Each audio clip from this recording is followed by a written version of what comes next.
자, 이래서는 안 되지만 채권자의 강제 집행을 면하기 위해서 자신의 아파트 부동산을 을과 매매 계약을 체결한 것처럼 거짓말로 하고 물론 을도 이 거짓말에 동참을 했죠. 안녕하세요 여러분, 우리 모두 합격의 그날까지 위패스 민법의 김묘엽입니다. 자, 여러분들하고 이번 시간에 공부하실 부분은 반사회적 법률행위의 목적 관련되어 있는 내용입니다. 우리 판례 중에서 목적이라는 단어만을 들어간 판례들을 모아서 반사회적 법률행위가 되는 경우하고 반사회적 법률행위가 되지 않는 경우로 한번 정리를 해왔습니다. 자, 우리 반사회적 법률행위가 되는 판례를 한번 보시죠. 보험금을 취득할 목적으로 체결된 보험계약입니다. 여러분, 이 보험금을 취득할 목적은 뭐냐면 보험사고를 가장해서 보험금을 취득할 목적으로 보험계약을 체결했을 때 그것은 사회질서에 반하는 것이지요. 그럼 보험이라는 것은 연금보험이든 국민연금이든 간에 우리가 가장 기억해야 될 것은 사회질서를 유지하는 데 필요한 것이 바로 우리가 낸 돈이 사회 시스템을 유지하는 겁니다. 보험금을 내므로 인해서 내가 보험을 타지는 못했어요. 병원도 몇 번 가지 않았어요. 하지만 그 보험금을 통해서 진짜 도움이 필요한 사람한테 그 자금이 흘러 들어갈 수 있는, 즉 사회질서와 관계가 큽니다. 그런데 그것을 무너뜨릴 목적이라는 얘기죠. 그래서 반사회적 법률행위가 되겠습니다. 자, 그러면 여기 관련돼서 어떻게 시험에 나왔는지 확인해 보도록 할게요. 보험사고를 가장해서 보험금을 취득할 목적입니다. 자, 보험사고를 가장해서 보험금을 취득할 목적이다. 당연히 반사회적 법률행위가 되겠습니다. 자, 1-1번을 갈게요. 자, 보험금을 부정취득할 목적. 기존에 목적은 목적인데 보험사고 가정에서 보험금을 취득한다. 다른 말로 뭐라고요? 부정취득이다. 이렇게 표시를 했죠. 자, 이렇게 된 것도 반사회적 법률행위에 들어가느냐? 반사회적 법률행위에 들어갑니다. 자, 1-2번입니다. 보험사고를 가장해서 보험금을 취득할 목적. 똑같죠? 위에랑 똑같은데, 자, 반사회적 법률행위라는 단어 대신에 뭐가 들어왔습니까? 무효가 들어왔습니다. 맞는 지문이 되겠네요. 자, 이렇게 정리하시는 거죠. 자, 그런데 여러분, 여기서 반사회적 법률행위가 되지 않는 목적들을 분류하면 여기서 세 가지가 나옵니다. 양도소득세 회피 목적, 강제집행을 면할 목적, 투기 목적. 자, 이런 목적들은 당연히 사회질서에 반할 것처럼 보이지만 반사회적 법률행위가 아닙니다. 이유는 통정허위 표시하고 같이 연결해서 보셔야만 여러분들께 이해가 쏙쏙 됩니다. 그러면 통정허위 표시 부분을 가도록 할게요. 자, 그러면 통정허위 표시 부분은 이렇게 정리가 되겠습니다. 판서노트는 48페이지를 펴주시면 되시겠습니다. 판서노트 48페이지 볼게요. 자, 뭐냐면은 여러분 이런 얘기가 나오는 거죠.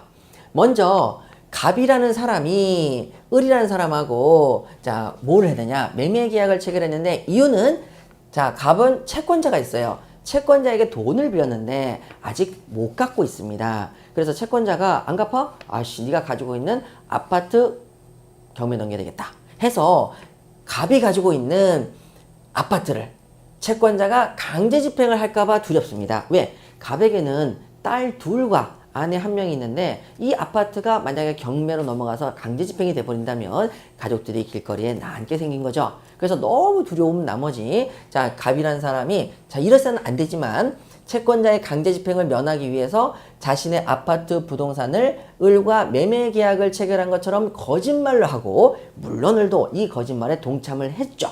같이 짜고 매매한 것처럼 매매 계약서를 쓰고 아파트 소유권 등기를 자, 을에게 넘겨줍니다. 자, 그러면 여러분 이걸 뭐라고 하느냐? 우리가 허위 표시라는 단어를 쓰는데요. 허위 표시는 다른 말로 뭐냐? 거짓말입니다. 그러면 거짓말은 실질적으로 무슨 표현을 또 쓸 수도 있느냐? 진이 아닌 의사표시, 비진의 표시라고도 합니다. 진짜 의사가 아니란 얘기예요. 거짓말은. 그래서 진이 아닌 의사표시, 거짓말. 이걸 다른 말로 뭐라고도 표시합니까? 허위 표시. 그래서 나중에 진이 아닌 의사표시를 가시게 되면 제가 거짓말을 얼마나 다양한 표현으로 쓰는지 알려드리도록 하겠습니다. 일단 우리 머릿속에는 허위 표시라는 것은 거짓말이구나 라는 단어, 요걸 머릿속에 기억해 두십니다. 그런데 통정 허위 표시라는 건 뭐냐면 거짓말을 혼자 합니까? 서로 갑과 을이 합의하에서 짜고 거짓말을 칩니까? 합의하에 짜고 거짓말을 친다 그래서 통정 허위 표시죠. 자, 우리가 거짓말인 진이 아닌 의사표시는 그 자체로는 유효입니다. 왜? 거짓말한 사람을 보호할 필요가 없기 때문에 거짓말을 이행해라. 유효가 되니까 라고 얘기하지만 상대방이 거짓말인 걸 알았어요. 그러면 상대방을 보호할 필요가 없어지죠. 그러니까 거짓말이 유효로서 지켜져야 되겠습니까? 안 지켜줘도 되는 무효로 바뀌겠습니까? 무효로 바뀝니다. 그래서 거짓말은 상대방이 알기만 해도 무효가 되는데 상대방하고 뭐까지 있죠? 짰기 때문에 당연히 통정의 표시는 무효가 되겠습니다. 통정의 표시의 계약은 무효가 되고 그 무효인 계약에 따라서 넘어간 등기도 무효가 되는 것이죠.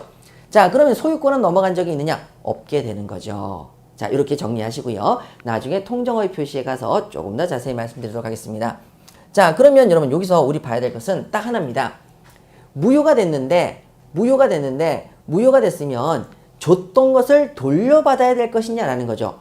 당연히 준 것이니까 돌려받아야 되겠습니다. 하지만 무효 중에서 못 돌려받는 무효가 있습니다. 그게 반사회적 법률행위의 무효죠. 반사회적 법률행위 무효는 절대 돌려주지 않는 무효입니다. 왜? 사회질서를 지키기 위해서죠. 아니 왜요?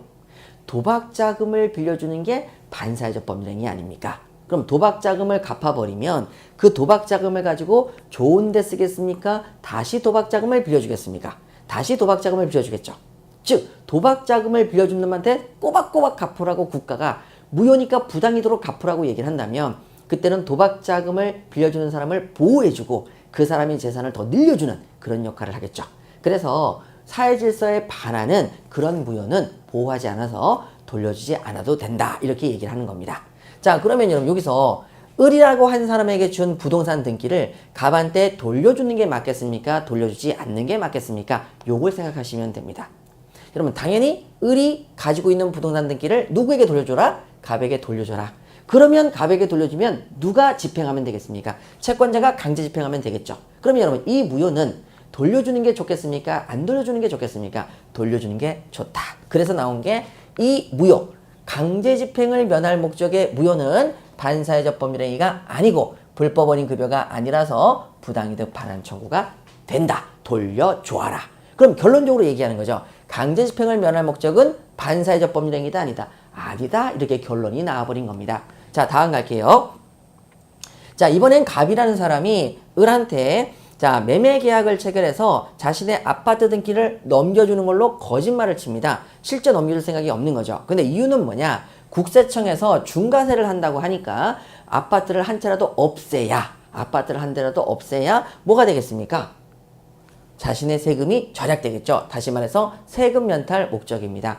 그러면 이때 을이 가지고 있는 이 부동산 등기도 통정의 표시로 무효로서 매매계약은 무효가 되는데 이때 돌려주는 게 맞겠습니까? 안 돌려주는 게 맞겠습니까? 돌려주는 게 맞습니다. 돌려주고 세금을 뭐예요? 크게 때리면 될 뿐이죠. 그래서 돌려주지 않는 무효는 아니다. 다시 말해서 반사회적 법률행위의 무효는 아니다. 불법원인 급여의 무효는 아니다. 결론적으로 부당이득 반환 청구 돌려줘야 된다 안 된다? 돌려줘야 된다라고 얘기를 한 것이지요. 자, 되셨습니까? 그러면 여러분 이 갑이라는 사람은 결론적으로 그 세금 면탈 목적으로 을에게 줬죠. 자, 그러면 이 사람의 동기는 사실 뭘 하기 위한 겁니까? 투기를 위해서 자신의 이름으로 돼야 될 부동산 등기를 을에게도 넘겼죠. 이걸 다른 말로 투기의 목적이라고도 부를 수 있겠죠. 자, 그러면 여러분 이 세 가지 강제 집행을 면할 목적, 투기 목적, 세금 면탈 목적 전부 다 돌려줄 필요가 있다 없다? 돌려주는 무효이기 때문에 반사회적 법률에서 무효가 되지 않는다. 자, 요렇게 나온 겁니다. 자, 그럼 이제 정리하실까요? 자, 반사회적 법률행위가 안 되는 건 양도소득세 회피 목적, 자, 세금 면탈 목적, 강제 집행을 면할 목적, 강제 집행 면할 목적, 투기 목적 전부 다 돌려주는 무효다, 돌려주지 않는 무효다, 돌려주는 무효다. 그래서 여러분 여기는 이렇게 기억하셔야 됩니다. 요것은 통정의 표시에 무효는 됩니다만은 부당이득 반환을 불가능하게 하는 반사회적 법률행위 무효는 아닙니다. 자, 통정의 표시 무효는 맞는데 반사회적 법률행위 무효는 아니다라는 뜻이죠. 자, 그러면 여기 관련돼서 우리 문제를 한번 풀어보도록 하겠습니다. 자, 2번과 3번 문제가 나와 있죠. 자, 2번 가시겠습니다. 양도소득세를 회피할 목적이다. 세금을 회피할 목적이네요. 당연히 돌려줘야 되겠습니다. 반사회적 법률행위냐? 반사회적 법률행위가 아닌 거죠. 그래서 X 이렇게 보시면 되시겠습니다. 다음으로 양도소득세를 회피할 목적이다. 자, 요것도 반사회적이냐? 반사회적 법률행위 아니다. X 이렇게 하시면 되시겠습니다. 자, 이제 3번 가도록 하죠. 강제 집행을 면할 목적이냐? 강제 집행을 면할 목적이라면 그것은 반사회적이냐? 아닌 거죠. 반사회적 법률행위다? 아니다. X. 이렇게 해서 X 되겠습니다. 자, 3-1번 갈게요. 강제 집행을 면할 목적이다 라고 나오면 이거 반사회적 법률행위입니까? 하니까 아니다. X. 이렇게 체크하시면 되겠습니다. 자, 다음으로 강제 집행을 면할 목적이다. 자, 그러면 그 경우에는 반사회적 법률행위냐? 반사회적 법률행위 아니다. 이렇게 X 치시면 되겠죠. 자, 그럼 다음으로 또 갈게요. 자, 요거 3번을 잘 보시기 바랍니다. 뭐라고 되어 있냐면 강제 집행을 면할 목적이다. 맞아요.